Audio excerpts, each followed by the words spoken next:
The Atlanta Braves drop a tough one in game one of their series against the New York Mets as Max Fried just doesn't have it, and the Atlanta Braves offense couldn't get anything going early against Max Scherzer.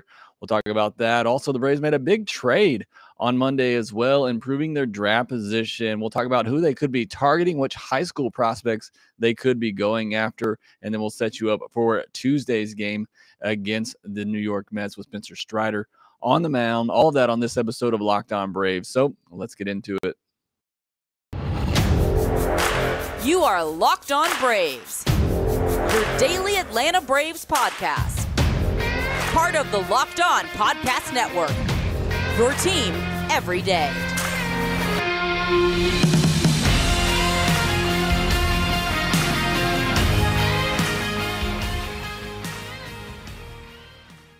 Hey, and welcome back to Locked On Braves, part of Locked On Sports Atlanta, where we cover your favorite Atlanta sports teams each and every day. I am your host, Jake Mastroianni. You can follow me on Twitter at shortstopball. Check out my bio there to see everywhere I am covering the game of baseball, including the Atlanta Braves in written form over at tomahawktake.com. Also, make sure you follow the podcast on Twitter at LockedOn_Braves and subscribe to the Locked On Braves podcast wherever you get your podcasts. Also, subscribe to us on YouTube. Hit that notification bell. Hit that thumbs up button.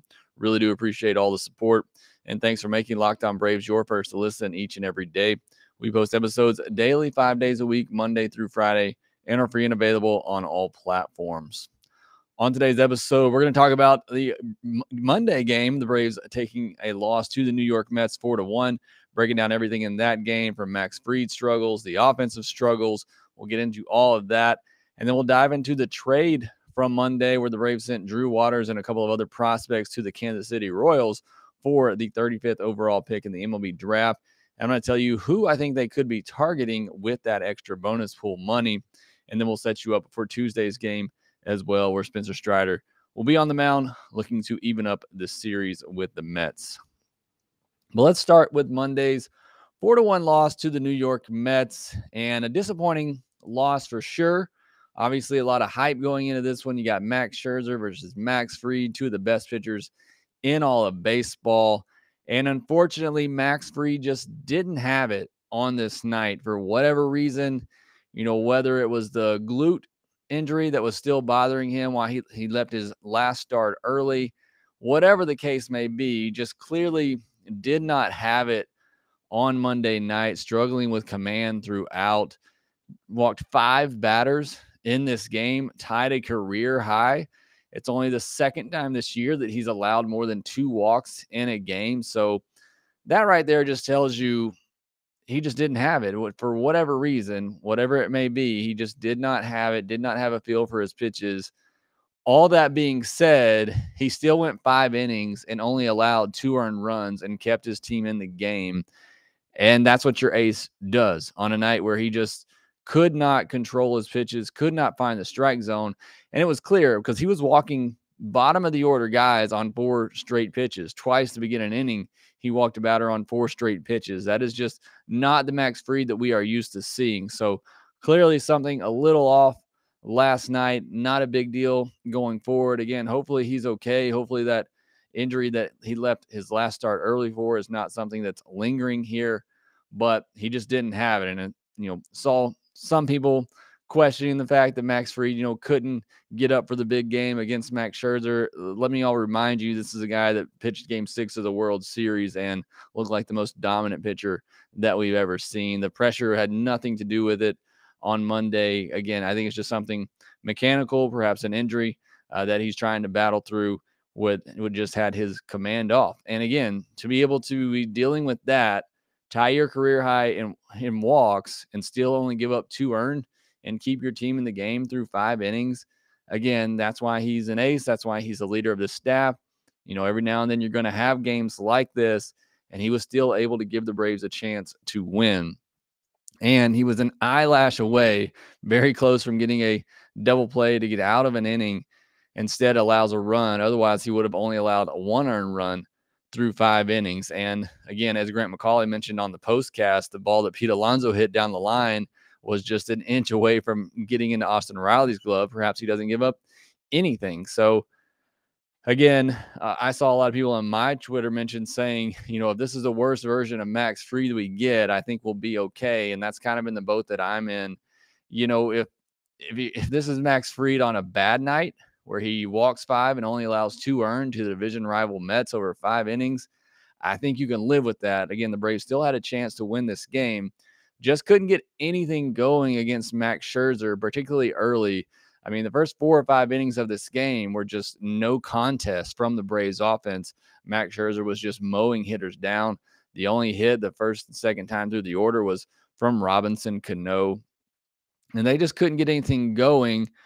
I have heartily mentioned during the game in that 5th and 6th inning, the Braves had 6 consecutive batters that put the ball in play, all for outs, but it seemed like they were starting to see or pick up Max Scherzer a little bit better and figure him out. And I think you saw that starting in the 5th inning on. Unfortunately, it was a little late at that point, although they were still in the game. But the Braves hitters really started to, kind of figure Max Scherzer out, hit some hard hit balls. And that 7th inning in particular, you had Dansby Swanson lead off the inning with a ball that I still don't know how it didn't go out. Dansby doesn't know how it didn't get out. You could see the shock on his face. I thought that was for sure a no doubt home run, 5-10 rows deep. It died at the warning track. Austin Riley comes up later in the inning. It's a line drive that cuts through that win and makes it a 2-1 ball game right there. So again, that's where you go back to that play where he didn't complete the double play, just beat it out. Replay didn't overturn it. Could have been a tie game there. If Dansby's ball gets out, then it's still a tie game at 2-2. So just a couple of close plays there that didn't break the Braves' way, or else we could have been looking at a potentially different outcome.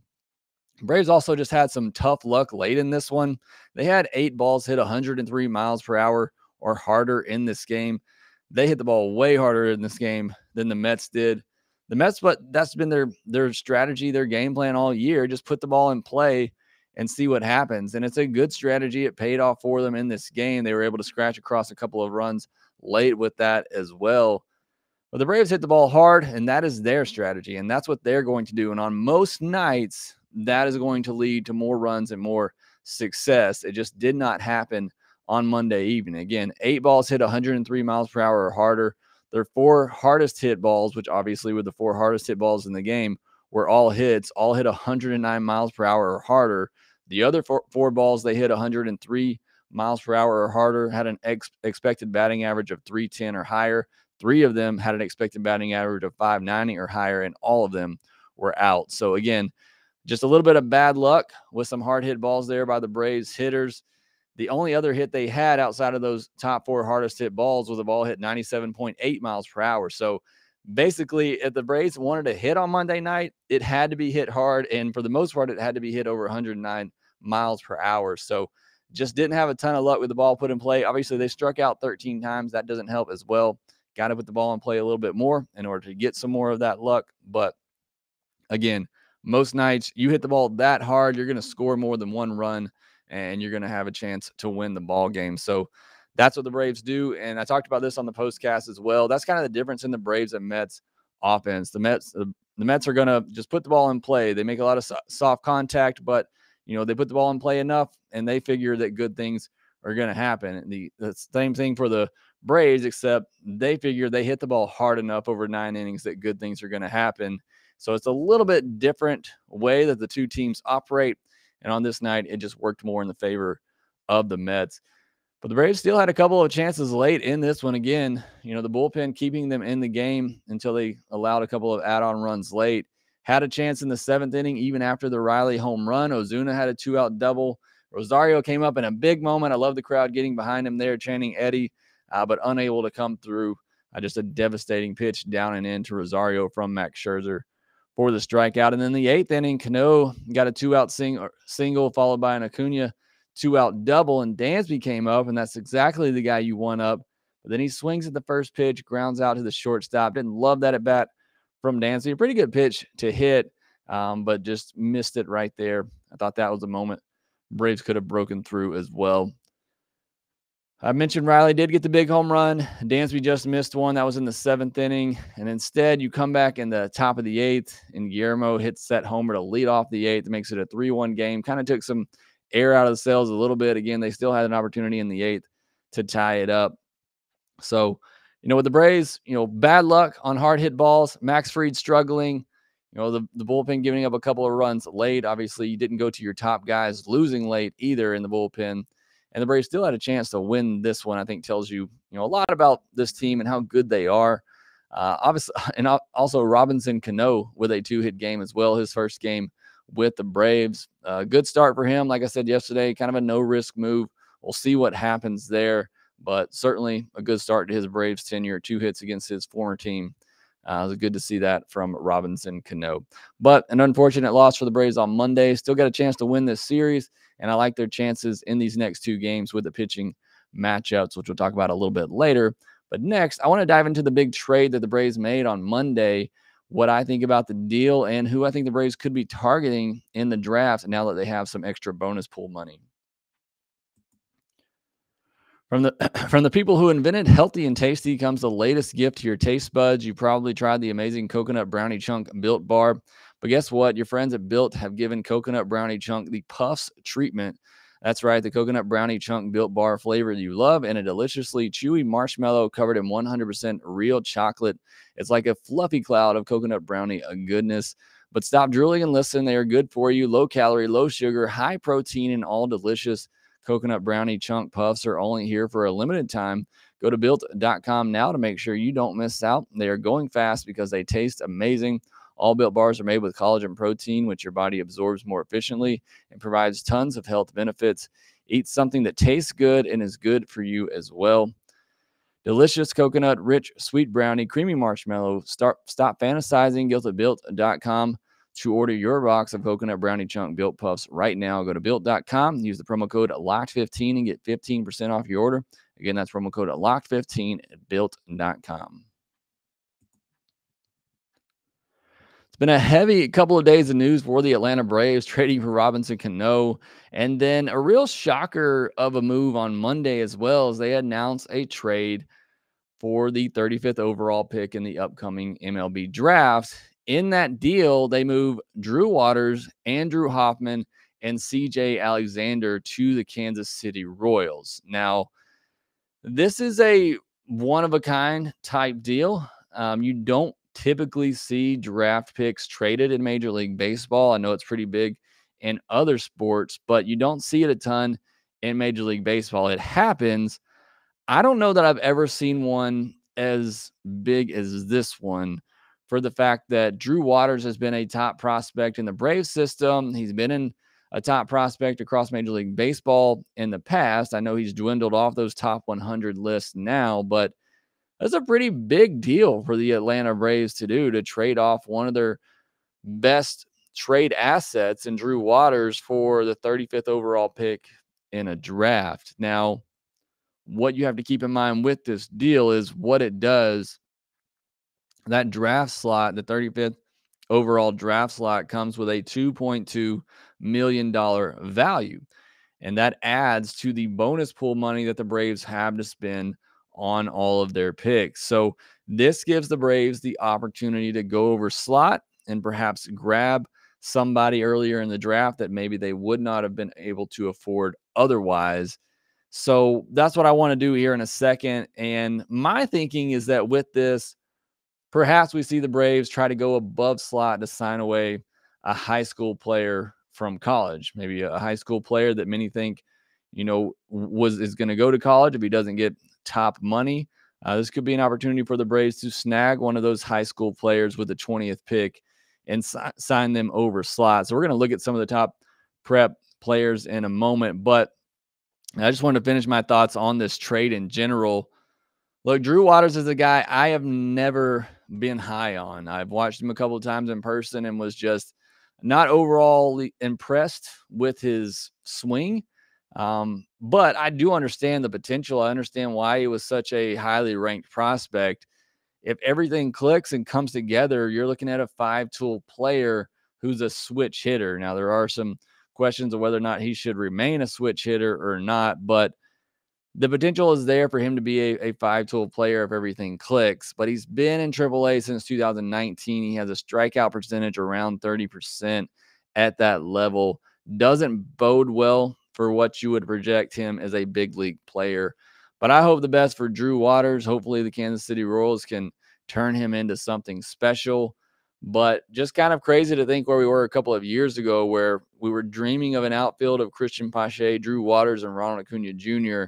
And now Pache's with the A's and Waters is with the Royals, and Michael Harris passed both of them by in a blink of the eye. So just a little bit crazy that Drew Waters was dealt in this deal. But I think maybe the biggest loss could be Andrew Hoffman, who was having a breakout season after a solid year last year as well. Now, the Braves are very deep as far as pitching goes, but I thought Andrew Hoffman was a pretty solid prospect. I talked yesterday on prospects that I would try to avoid moving at the deadline, and Andrew Hoffman was on that list. I really thought he had a ton of value. CJ Alexander, got some power, seems like a 4A type player. Just kind of a throw in this move for me. Not a huge loss, but look, it's going to take years to really figure out the value of this trade and how well it works out for the Braves. I think they could get better value in this upcoming draft than the players that they traded.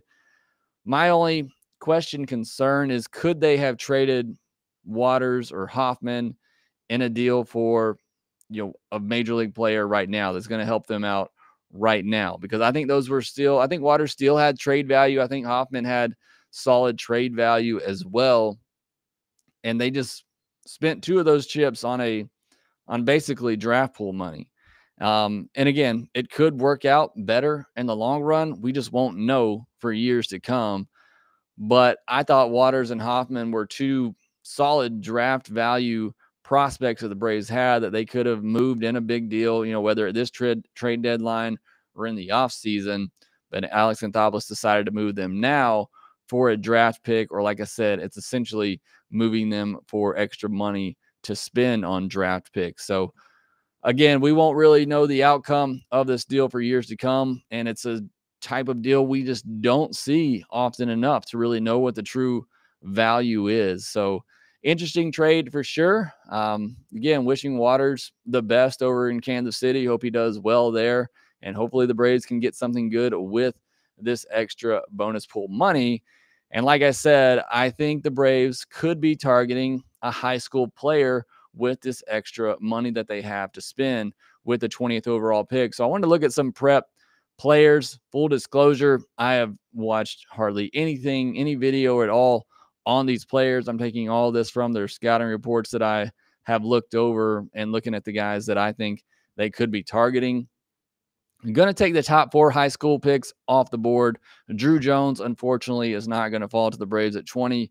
Jackson Holliday, Elijah Green, and Tamar Johnson, those are all definitely going to be gone. These next lists that I talk about, there's a chance that they fall to the Braves at 20, but there's also a chance that some of these guys are gone as well. Cam Collier, not technically a prep, as he reclassified, got his GED, and played JUCO this past year, but is still one of the youngest players in the draft, just 17. Premium bat to ball skills and raw power. Will play on either corner infield or corner outfield. So I like that bat from Cam Collier. Brock Porter, 19, right-handed pitcher, 6'4", prep pitcher out of Michigan. He has the best fastball among the prep pitchers in this draft, 94-97, tops out at 100, and has a plus changeup as well. Justin Crawford, 18, left-handed bat out of Nevada, son of Carl Crawford. He's an athlete just like his father, plus speed, great bat-to-ball skills, plus defender. Dylan Lesko, 18, right-handed pitcher out of Buford, Georgia, Vandy commit, 6'2", had Tommy John surgery in April. And we know the Braves like to target guys who have already gone through that. Set 92-95 and topped out at 97 before the Tommy John surgery. The best changeup in this draft. Ace potential, what some of the scouting reports are saying, has a very lofty ceiling. Also, Brandon Berea, 18, left-handed pitcher out of Florida, 6'2", not as much upside as others, but a pretty safe pick at this spot. I don't think the Braves will be making this deal for a safe pick at 20. Next is Robbie Snelling, 18, left-handed pitcher, also out of Nevada, 6'3", a plus curveball, mid-90s fastball, big-time football recruit, workhorse type frame for a starting pitcher.